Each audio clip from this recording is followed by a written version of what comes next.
Bonsoir à toutes et à tous. C'est la fin du début.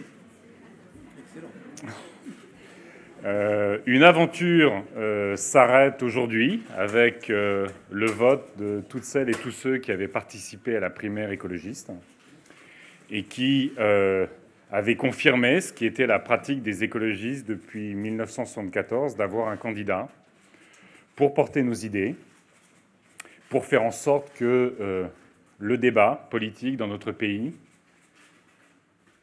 se concentre sur les enjeux de la nature, des femmes, des hommes, de notre santé, de celle de nos enfants, de l'Europe, de la démocratie. Avec ta désignation, ton élection à la primaire de la Belle Alliance populaire, le paysage a changé.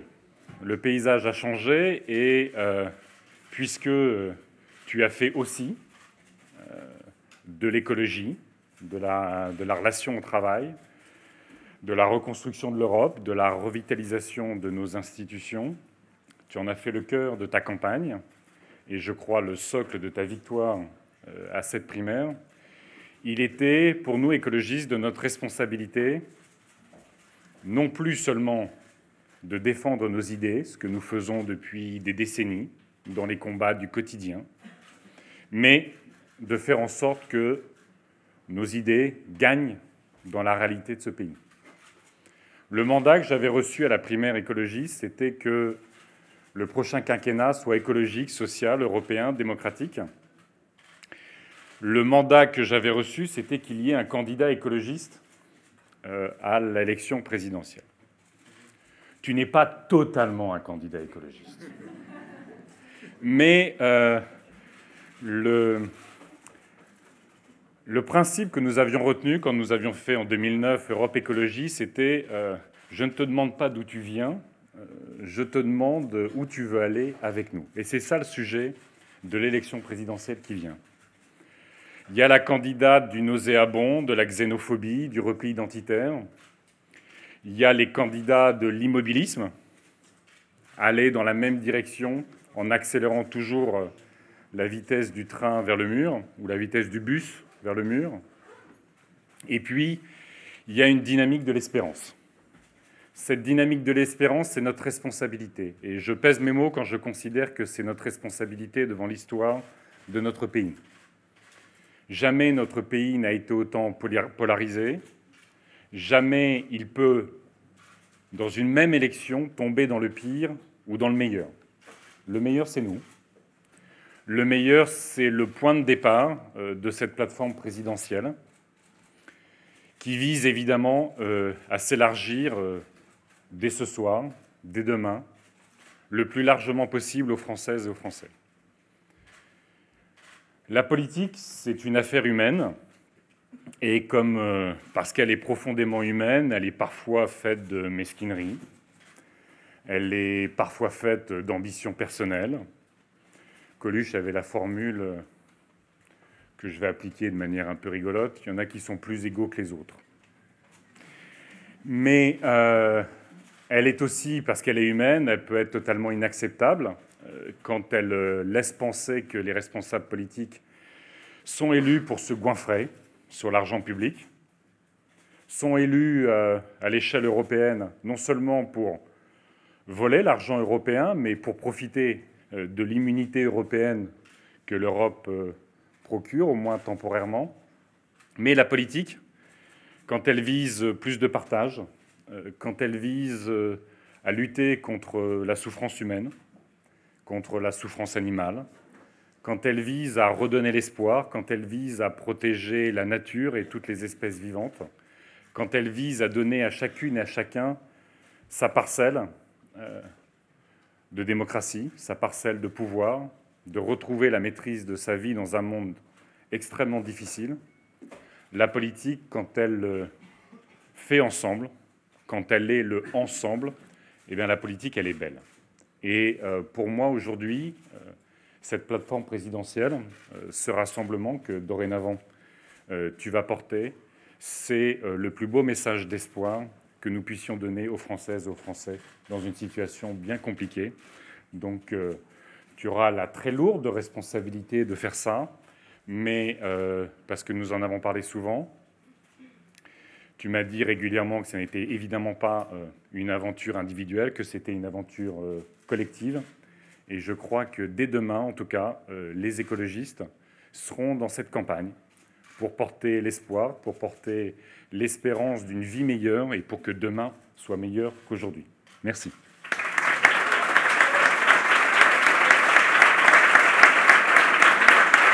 C'est comme ça que tu fais, non ?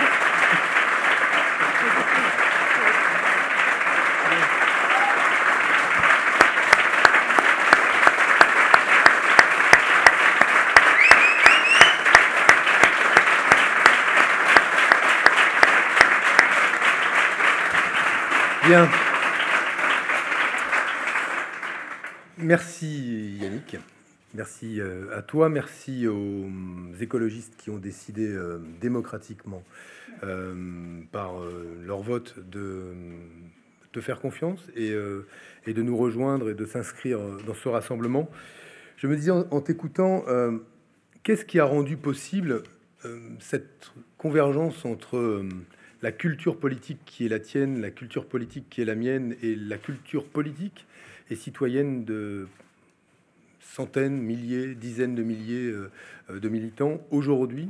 Et pourquoi ne l'avons-nous pas fait plus tôt? Je pense qu'il y a une raison tout à fait essentielle, c'est qu'1 200 000 électeurs lors d'une primaire ont demandé que cette aventure démarre, qu'elle aille jusqu'en mai à l'Élysée, qu'elle permette justement d'ouvrir de nouveaux horizons. Et c'est cela qui change tout. Ce qui change tout, c'est la légitimité que m'a donnée et que nous donne désormais le peuple de gauche à continuer à avancer en ce sens. La légitimité indiscutable qui me permet aujourd'hui de continuer à parler des grandes transitions qui sont celles que vit notre pays. Et tu l'as évoqué en quelques mots.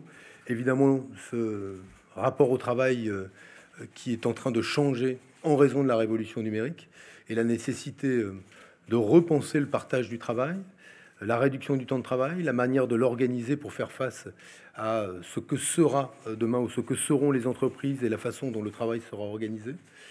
Le choc lié à l'impact aujourd'hui de nos modes de production et de nos modes de consommation sur notre environnement, sur l'écosystème, l'échec et l'essoufflement d'un modèle de développement productiviste dont on voit aujourd'hui qu'il peut nous faire collectivement nous conduire à notre perte collective à échéance de quelques décennies. Et cette exigence-là, brûlante, m'a conduit, comme beaucoup d'autres, à repenser un certain nombre des convictions, des certitudes que je pouvais avoir, les moins audacieux d'entre nous, en tout cas pensant que si tout cela était vrai, si le réchauffement climatique était désormais perceptible, si les atteintes à la biodiversité étaient partout, on pouvait peut-être encore s'acheter un délai supplémentaire. Continuer encore un peu comme avant pour vérifier si cette fois-ci les solutions d'hier qui n'avaient pas fonctionné marcheraient peut-être. Ces solutions d'hier qui sont sur la table à l'élection présidentielle. Quand François Fillon propose 500 000 fonctionnaires de moins, Emmanuel Macron en propose 120 000 de moins. Dans tous les cas, ce sera moins d'égalité, moins de services publics et les Français les plus vulnérables qui seront touchés. Quand François Fillon propose de la TVA en plus, Emmanuel Macron propose de la CSG en plus.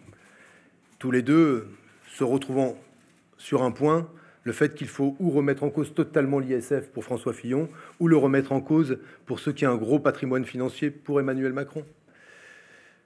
100 milliards de réduction de la dépense publique pour François Fillon, 60 milliards pour Emmanuel Macron. Là encore, cela converge. Les solutions d'hier qui ont pourtant échoué, quelle chance aurait-elle de fonctionner demain? Et j'y ajoute que pour l'un comme pour l'autre, je pense que dans le moment que nous vivons et que la France vit, nous ne pouvons pas, je le dis à mes tous mes concitoyens, tous nos concitoyens, nous ne pouvons pas nous permettre de ne pas avoir un président de la République indépendant et libre.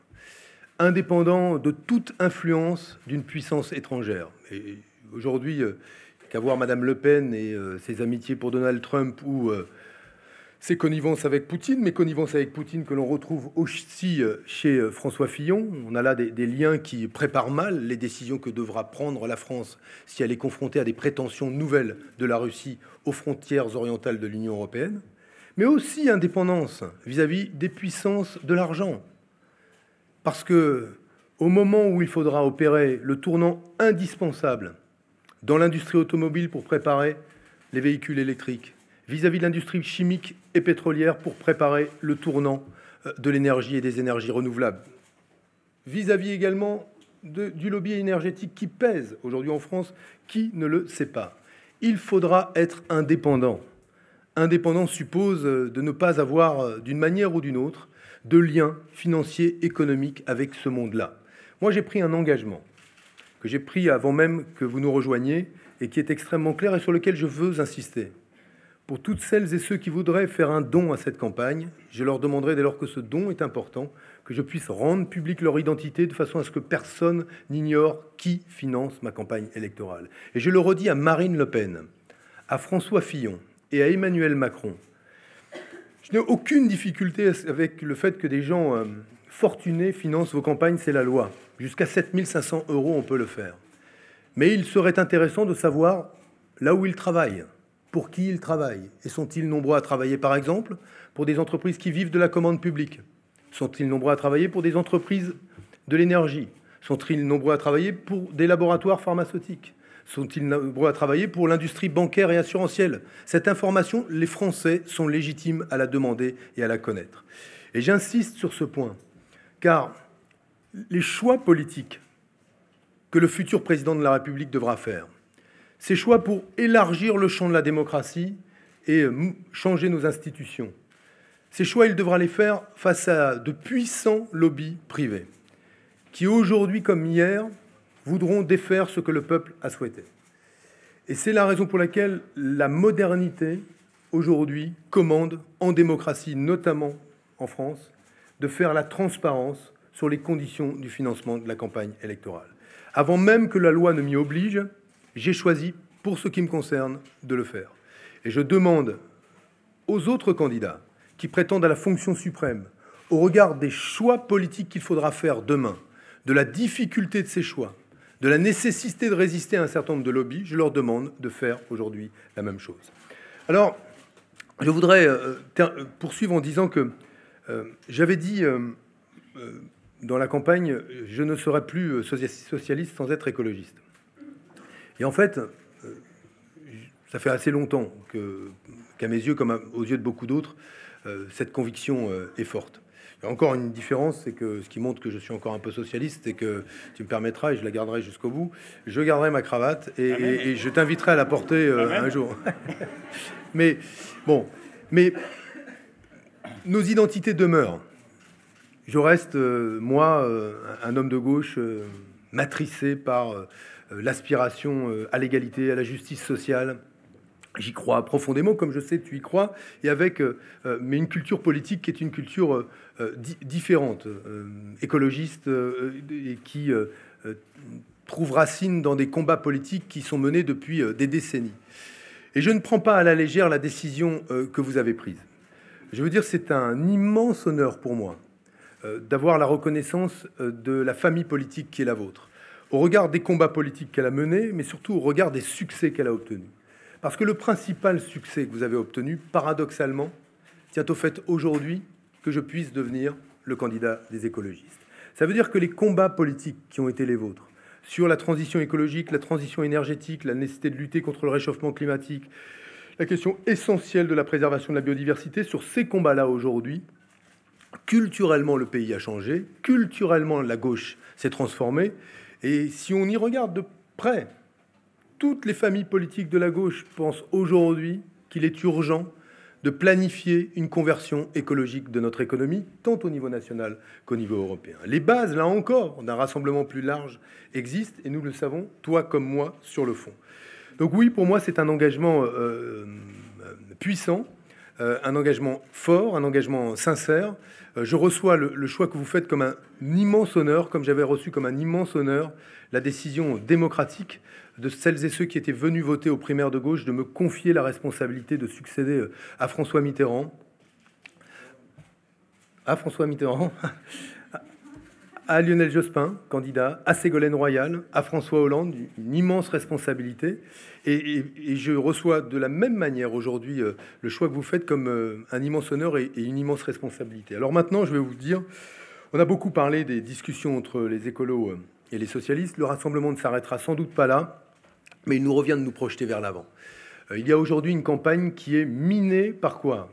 Par les affaires qui concernent Madame Le Pen et François Fillon et qui finalement saturent l'espace public, par le feuilleton amoureux d'Emmanuel Macron avec une partie de la droite française et qui scelle le contrat de mariage à coût de dizaines de milliers de fonctionnaires en moins ou de dizaines de milliards d'euros d'économie de la dépense publique en plus.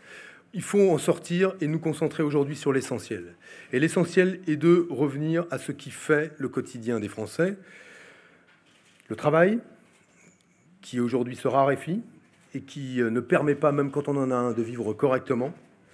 La question aujourd'hui essentielle de la santé, elle passe par la lutte contre les déserts médicaux, le fait de sauver l'hôpital, mais aussi la prise en compte de ce que sont les réalités aujourd'hui des grandes questions de santé, santé environnementale, maladies chroniques plutôt que maladies infectieuses, et obligation aujourd'hui de tourner nos politiques de santé davantage vers la prévention, prise en compte de la transition démographique et la question centrale du vieillissement. Comment répondrons-nous demain au vieillissement de la population? Comment répondrons-nous notamment aux familles les plus pauvres pour qu'elles puissent permettre à leurs parents d'être pris en charge de manière correcte, qu'il s'agisse d'établissements publics ou qu'il s'agisse d'établissements collectifs ou que ce soit à domicile.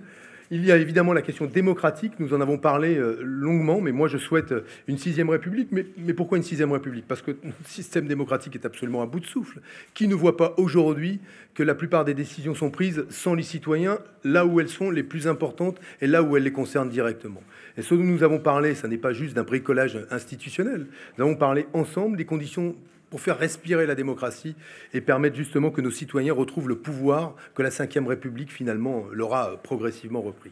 Sur toutes ces questions-là et la question européenne, nous avons décidé de proposer un horizon commun, de nous tourner vers l'avenir. J'ai parlé d'un futur désirable et j'assume aujourd'hui de dire que face au futur sinistre qui est celui de Marine Le Pen, face au futur gris qui est celui d'Emmanuel Macron et de François Fillon, qui ne propose que la perpétuation du système tel qu'il est, il faut incarner un futur désirable. Et autour de ce projet politique, il y a une majorité sociale qui peut se transformer demain en majorité politique. Je le crois profondément. Aussi bien sur la question écologique que sur la question sociale, cette majorité sociale existe. Il nous revient de la transformer en majorité politique. Le premier acte que nous posons aujourd'hui est un acte puissant, fort.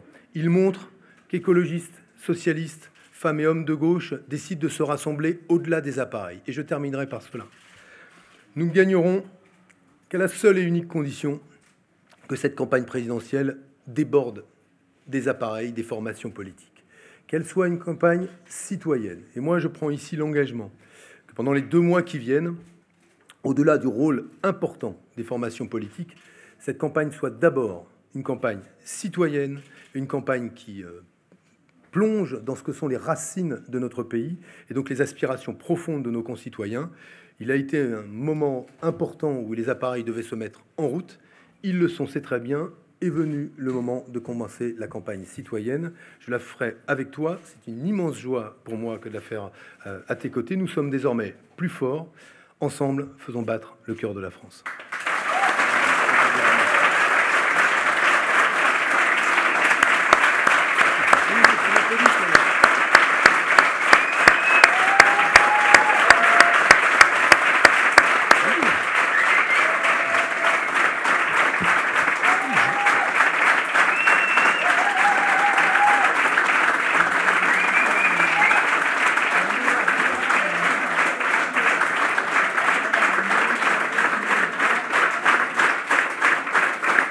J'ai oublié de dire un petit mot qui n'est pas anodin, vous allez le voir.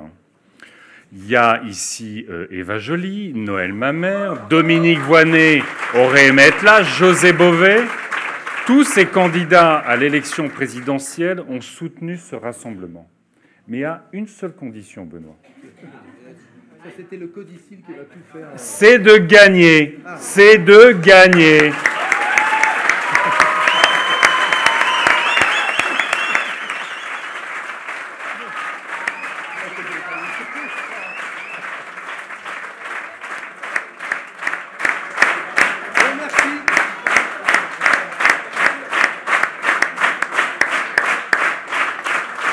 Vous pouvez, je ne garantis pas que ce siège de campagne soit sans perturbateurs endocriniens. Ça viendra après, quand nous aurons gagné l'élection présidentielle. Mais en tout cas, le vin est bon. Voilà, si vous voulez le boire. Donc, forcément. Bon après-midi. Et puis, en avant jusqu'en mai prochain et pour la victoire. Et merci à celles et ceux qui ont négocié cette formidable plateforme. Il y a eu un très gros boulot. Merci.